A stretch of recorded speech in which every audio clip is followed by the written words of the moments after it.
এই যে উঠে কাটা উঠে আবার নেমে গেল। আমার মনে হয় এই রেজিস্টারের সমস্যা। তো এখানে আরো একটা রেজিস্টার আছে, এটা দেখি।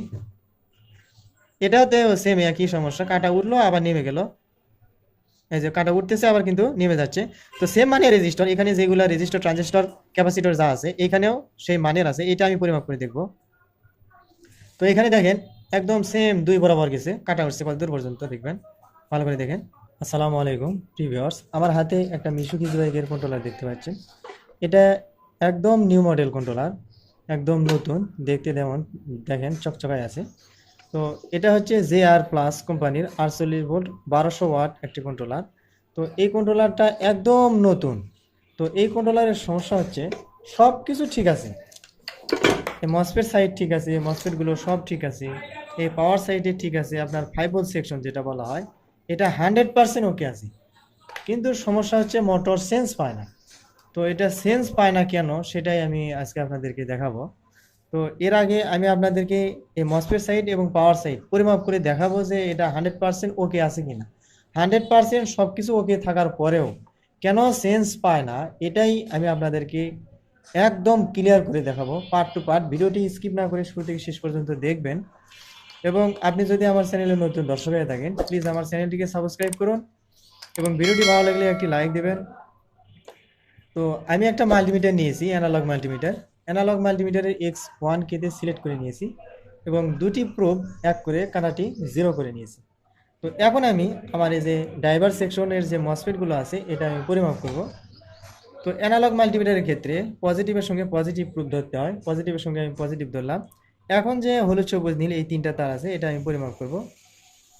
তো দেখেন কাটা কিন্তু আমার 0-তে যায়নি। তো তিনটা তারে আমার একই রিডিং শো করতে হবে। তো দেখেন একই রিডিং শো করতেছে, ভালো করে লক্ষ্য করুন। 2 এবং 1-এর মাঝখানে আছে। তো এখানে যদি আমার শর্ট হতো তাহলে 0-তে যেত, কাটা কিন্তু 0-তে যেত, কাটা কিন্তু 0-তে যায় না। তো এটা আমি পজিটিভ সাইড পরিমাপ করলাম। তো এখন আমি নেগেটিভ সাইড পরিমাপ করব। দেখেন, তো নেগেটিভে আমি নেগেটিভ প্রুফ ধরলাম। তো এখন এই যে আমি নীল কালার তারে ধরতেছি, কাটা উঠছে। হলুদ কালার তারে ধরতেছি, কাটা উঠছে।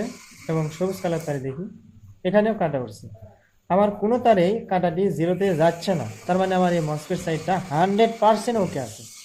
তো এখন আমি পাওয়ার সেকশন পরিমাপ করব। তো পাওয়ার সেকশন পরিমাপ করার জন্য আমাকে ভোল্টেজ ঢুকাতে হবে, মানে পাওয়ার দিতে হবে। পাওয়ার দিয়ে আমাদের যে মোটরের যে সেন্সর আইসি 5টি তার আছে, এই 5টি তারে আমাদের 5 ভোল্ট থাকে। তো 5 ভোল্ট আছে কিনা দেখাবো। এবং আমাদের পিক আপ ব্যাক গিয়ার সবগুলোতে যে ভোল্ট আসে, এই 5 ভোল্ট আছে কিনা এটাই আমি আপনাদেরকে প্র্যাকটিক্যালি দেখাচ্ছি। ভিডিওটি মনোযোগ সহকারে শুরু থেকে শেষ পর্যন্ত দেখুন, তাহলে কিছু শিখতে পারবেন ইনশাল্লাহ।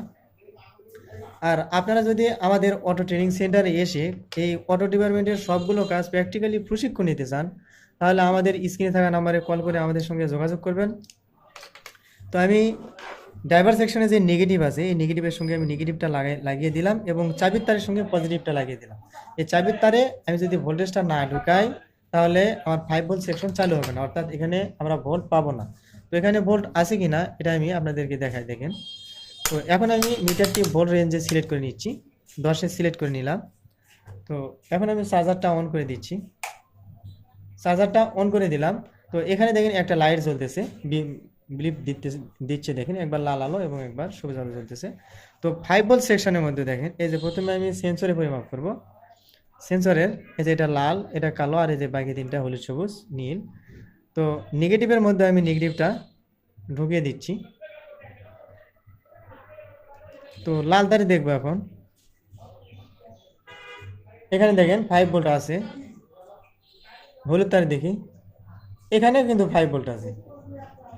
এই যে নীল তারে দেখি, এটা দেওয়া আছে। সবুজ তারে এটা দেওয়া আছে, মানে সবগুলো দিয়ে আমাদের 5 ভোল্ট ঠিক আছে। এখন যদি পিক আপে দেখি, এই যে এই তিনটা আমাদের পিক আপে। তো নেগেটিভে আমি নেগেটিভ দিলাম, সরি সরি কোনটা গেল, হ্যাঁ এটাই আমাদের পিক আপের। তো এখানে আমি কালোর মধ্যে কালোটা ঢুকিয়ে দিলাম। তো এখন আমি পিক আপের এই যে লাল তারে দেখতেছি, দেখেন এখানে কিন্তু 5 ভোল্ট আছে। আর আপনারা এই অটো ডিপার্টমেন্টে যারা কাজ করেন তারা অবশ্যই জানেন যে পিকআপের যে সবুজ তার থাকে এটাতে 5 ভোল্ট শো করে না, তো এখানে সবুজ তার নাই, অন্য একটা কালার দিছে। তো পিকআপের শুধু লাল তারে 5 ভোল্ট পাবেন। তো পিকআপেরও ঠিক আছে, ব্যাগের ঠিক আছে, মানে সব কিছু এভরিথিং সব কিছুই ঠিক আছে। এই 5 ভোল্ট সেকশন এবং ড্রাইভার সেকশন 100% ওকে আছে, কিন্তু সমস্যা হচ্ছে মোটরে সেন্স পায় না। তো এটাই আমি দেখাবো আপনাদেরকে, ভিডিওটি ধৈর্য সহকারে দেখবেন। তো আমি চার্জারের লাইনটা খুলে নিলাম। তো এখন আমি এই নাটগুলো খুলে নিয়েছি ভিডিওটি শর্ট করার জন্য। তো এখন আমি সার্কিটটা বের করে নিচ্ছি, সার্কিটটা বের করে নিলাম। তো দেখেন একদম ফ্রেশ কন্ট্রোলার। তো এখানে দেখা যাচ্ছে এই কন্ট্রোলারে এর আগে মনে হয় কেউ কাজ করেছে, মসফেটটা মনে হয় পরিবর্তন করেছে। এই যে এখানে দেখেন মসফেট, এই যে সবগুলো মসফেট এক কালার, আর এই একটা মসফেট ভিন্নধর্মী, এই একটা কালো কালার দেখা যাচ্ছে। আর এইগুলো দেখেন এই মসফেটের এইগুলা দেখেন সব সাদা কালার আছে, কিন্তু এই একটা মসফেট কালো কালার। এটা কোনো এক মেকানিক দেখাইছিল আমার মনে হয়, কিন্তু মসফেট চেঞ্জ করার পরেও এটা কাজ হয় নাই। আসলে সমস্যাটা অন্য জায়গায়, তো সেটাই আমি আপনাদের দেখাবো। তো এই পাশে একটু দেখি, হ্যাঁ এই পাশেও মসফেট চেঞ্জ করছে, এই পাশেও দুইটা মসফেট চেঞ্জ করছে। দেখেন এই যে একটা, এই যে একটা, এই দুইটা মসফেট চেঞ্জ করছে। তো সার্কিটটা ক্লিন আছে, মোটামুটি ভালো আছে। তো এরপরেও কাজটা ও সাকসেসফুল করতে পারে নাই। তো এখানে একটা মসফেটের গোড়ায় ফায়ারিং দেখা যাচ্ছে, হালকা একটু কালো দেখা যাচ্ছে।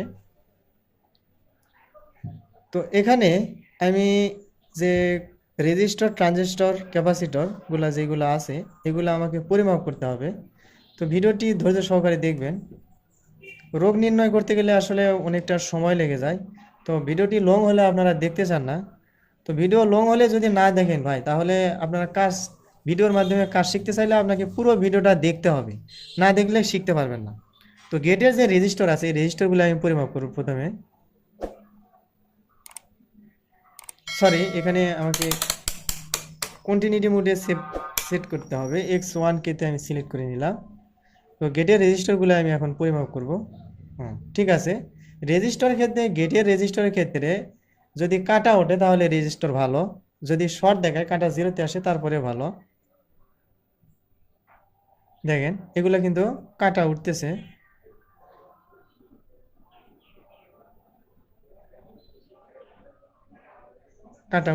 সবগুলোই কাটা উঠতেছে। তো এইখানে একটা কালো দাগ দেখা যাচ্ছে, আমি আপনাদেরকে হয়তো ক্লিয়ারভাবে দেখাতে পারতেছি কিনা জানি না। তো এখানেই আমার মনে হয় সমস্যা। তো যে মেকানিক কাজটা করছে এটা মনে হয় ধরতে পারে নাই। তো এখানে আমি সবগুলো গুঁড়ো পার্টস যেগুলো আছে এইগুলো আমি ভালো করে পরিমাপ করব। তো এখানে যে ট্রানজিস্টরগুলো আছে এই ট্রানজিস্টরগুলো আমাকে পরিমাপ করতে হবে। তো দেখেন ট্রানজিস্টরের মাপও কিন্তু এখানে ঠিক আছে। ট্রানজিস্টরের মাপ এখানে যদি কাটা জিরোতে যায় তাহলে কিন্তু শর্ট। তো এখানে কিন্তু কাটা জিরোতে যাচ্ছে না।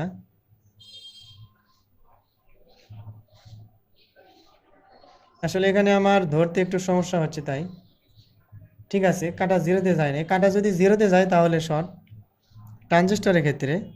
তো এখন এখানে দুইটা রেজিস্টর একটু কালো কালো দেখা যাচ্ছে, এই দুইটা আমি আগে পরিমাপ করব। তো দেখেন এই রেজিস্টরের মাপটা ঠিক দেখাচ্ছে না, কম দেখাচ্ছে। এই যে উঠে কাটা উঠে আবার নেমে গেল, আমার মনে হয় এই রেজিস্টরের সমস্যা। তো এখানে আরও একটা রেজিস্টর আছে, এটা দেখি। এটাতে সেম একই সমস্যা, কাটা উঠলো আবার নেমে গেল। এই যে কাটা উঠতেছে আবার কিন্তু নেমে যাচ্ছে। তো সেম মানে রেজিস্টর, এখানে যেগুলো রেজিস্টর, ট্রানজিস্টর, ক্যাপাসিটর যা আছে এখানেও সেই মানের আছে। এটা আমি পরিমাপ করে দেখব। তো এখানে দেখেন একদম সেম দুই বরাবর গেছে, কাটা উঠছে কত দূর পর্যন্ত দেখবেন, ভালো করে দেখেন। এটা শর্ট দেখাইলো আর এটা দেখাইলো দুই পর্যন্ত। তো এইখানেও অত দূর পর্যন্ত উঠতে হবে, কই কাটাই উঠতেছে না। এই যে উঠতে চাচ্ছে কিন্তু উঠতেছে না। এই যে উঠলো, কাটা উঠলো, কিন্তু আমাদের যতদূর কাটাটা ওঠার কথা ততদূর কিন্তু কাটা ওঠে নাই। তার মানে এই রেজিস্টরে আমার সমস্যা। তো এই রেজিস্টর আমাকে চেঞ্জ করতে হবে। এখানে যে একটা ট্রানজিস্টর আছে Y1 ট্রানজিস্টর, এটা হচ্ছে Y2 ট্রানজিস্টর। এই Y1 এবং Y2 এই দুইটা ট্রানজিস্টরের মাঝখানে যে তিনটা রেজিস্টর আছে এই 3টা রেজিস্টরের মধ্যে 2টা রেজিস্টর আমার মাপ ঠিক দেখাচ্ছে না। এই 2টা রেজিস্টরের নাম্বারটা আপনাকে বুঝতে হলে আপনার এই যে সামনের অংশ আসতে হবে। এইখানে Y1 এবং Y2 দুইটা ট্রানজিস্টরের মাঝখানে যে 2টা রেজিস্টর আছে, এই 2টা রেজিস্টরের মডেল নাম্বার হচ্ছে, একটা হচ্ছে 510 এবং এটা হচ্ছে 110 আর একটা হচ্ছে 510। তো এই দুই মানে রেজিস্টরই এখানে ছিল। এই দুইটা যেহেতু এই যে ওপরে আমি লেখাটা দেখতে পাচ্ছি না, এই দুইটা রেজিস্টর আমি চেঞ্জ করব। এই দুইটা রেজিস্টর চেঞ্জ করে আমি আপনাদেরকে মোটরে সেটিং করে আপনাদেরকে প্রুফ দেখাবো যে আসলে চলে কি না। অনেক মেকানিক ভাই কাজ করেন, আসলে এগুলো গুঁড়া পার্টস সম্পর্কে তাদের ধারণা নাই, আসলে সঠিক পরিমাপটা জানে না। তো এগুলা অনেক সময় গুঁড়া পার্টসের কারণে সেন্স পায় না। তো মসফেট সাইড ঠিক আছে এবং পাওয়ার সাইড 5 ভোল্ট সেকশন ঠিক আছে, এরপরেও কাজ করে না। এই যে যদি ট্রানজিস্টর শর্ট হয় কিংবা রেজিস্টর যদি পুড়ে যায়, শর্ট হয়ে যায়, কেটে যায়, তাহলে কিন্তু এই মসফেটের যে গেটে এক ধরনের সিগন্যাল আসে, এই সিগন্যালটা যদি না আসতে পারে তাহলে কিন্তু মসফেটটা কাজ করবে না, যার কারণে কি মোটরটা চলে না, সেন্স পায় না। তো এই বিষয়টা আপনাকে বুঝতে হবে। তো সর্বপ্রথম এই দুইটা রেজিস্টর আমি চেঞ্জ করব। এই দুইটা রেজিস্টর চেঞ্জ করে আপনাদেরকে আমি দেখাবো। তো দেখেন এখানে আমি দুইটা রেজিস্টরের সমস্যা ছিল, তো এই দুইটা রেজিস্টর আমি চেঞ্জ করলাম। তো চেঞ্জ করার পরে আমি আপনাদেরকে একটু পরিমাপ দিয়ে দেখাচ্ছি। দেখেন পরিমাপ করে দেখায়, তখন কিন্তু কাঁটাটা খুব কম উঠছিল, সামান্য পরিমাণে কাঁটা উঠছিল। এখন দেখেন, এখন কিন্তু কাঁটাটা একদম জিরোতে যাচ্ছে। তার মানে এই তখন কিন্তু কাঁটা আমার এ পর্যন্ত উঠেছিল। তো এখন কিন্তু আমার মাপটা ঠিক দেখাচ্ছে। তো রেজিস্টরের ক্ষেত্রে কাঁটা যদি জিরোতে যায় তাহলেও ভালো। তো এটা দিয়ে দেখি, আমি এখানে দুইটা রেজিস্টর চেঞ্জ করছি, দুইটা রেজিস্টর আমি চেঞ্জ করলাম। তো আমি আপনাদেরকে প্র্যাকটিক্যালি কাজগুলো করে দেখানোর চেষ্টা করি। আসলে একটা ভিডিও করতে গেলে অনেক সময় লাগে, তো এজন্য এই দুইটা আমি রেজিস্টর এখানে লাগাইলাম, আপনাদেরকে ভিডিওটি শর্ট করার জন্য দেখাইলাম না। তো এই দুইটা আমি রেজিস্টর লাগিয়ে নিলাম। একটা কন্ট্রোল বক্সের বিভিন্ন ধরনের সমস্যা হয়ে থাকে। আপনারা সর্বপ্রথম ড্রাইভার সেকশনের যে কয়টা পরিমাপ আছে, যে কয়টা মাপার সিস্টেম আছে, নিয়ম আছে, এগুলো 100% যদি আপনারা পরিমাপ করতে পারেন এবং পাওয়ার সেকশনের যে কয়টা নিয়ম আছে, এই কয়টা নিয়ম মেনে যদি আপনি পরিমাপ করতে পারেন, ওই কন্ট্রোল বক্সের 100% আপনি রোগ নির্ণয় করতে পারবেন এবং সমাধান করতে পারবেন। তো এখন আমি আপনাদেরকে আসলে আমার কাজটা ঠিকভাবে হয়েছে কিনা এটা আমি আপনাদেরকে প্রুফ দেখাবো। তো আমি একটা মোটর ফিটিং করে নিব। দেখেন মোটর ফিটিং করার পরে আবারও আমি আপনাদেরকে দেখাচ্ছি। তো এই মোটরের সাথে কন্ট্রোলারের কানেকশনটা আমি করে নিই, এগুলো আপনাদেরকে দেখাবো না, ভিডিওটা অনেক লং হয়ে যাচ্ছে। তো এই যে দেখেন মোটর আর কন্ট্রোলার আমি কানেকশনটা করে নিলাম। তো মোটর আর কন্ট্রোলারের সাথে আমি কালারের সঙ্গে কালার মিলিয়ে এখানে কানেকশনটা করছি, আশা করি দেখতে পাচ্ছেন। আমি নেগেটিভের সঙ্গে নেগেটিভ দিয়েছি, আমি যেহেতু চার্জার দিয়ে চেক করতেছি, পজিটিভের সঙ্গে পজিটিভ দিয়েছি, এর সঙ্গে আমি চাবির তারটা কানেকশান দিয়েছি এবং সেন্সরে যে 5টা আছে 5টা কালারের সঙ্গে কালার করে মিল করে আমি লাগাইছি এবং পিকআপের যে 3টা তার আছে লাল, কালো এবং সবুজ, এই 3টা আমি লাগিয়েছি।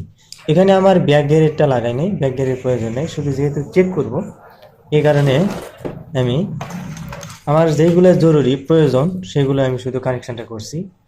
তো এখন আমি আপনাদেরকে লাইন দিয়ে পিকআপ দিয়ে আমি চেক করে দেখাবো। তো আমি লাইনটা অন করে দিলাম। তো এখন আমি পিকআপ দিয়ে দেখবো যে আসলে আমার মোটরটা ঘুরতেছে কিনা। তো এখানে দেখেন এই যে কন্ট্রোলারে একটা লাইট জ্বলতেছে নিভতেছে, মানে লাইনটা পাইছি। তো এখন আমি এই যে পিকআপটা দিচ্ছি, দেখেন। তো দেখেন মোটরটা সুন্দরভাবে ঘুরতেছে। তো এই মোটরের সমস্যা আছে বিয়ারিংয়ে, যার কারণে শব্দ করতেছে। তো আমি আপনাদেরকে দেখালাম যে আসলে মোটরটা ঘোরে কিনা, এটাই দেখালাম। দেখেন মোটরটা কিন্তু সুন্দরভাবে ঘুরতেছে।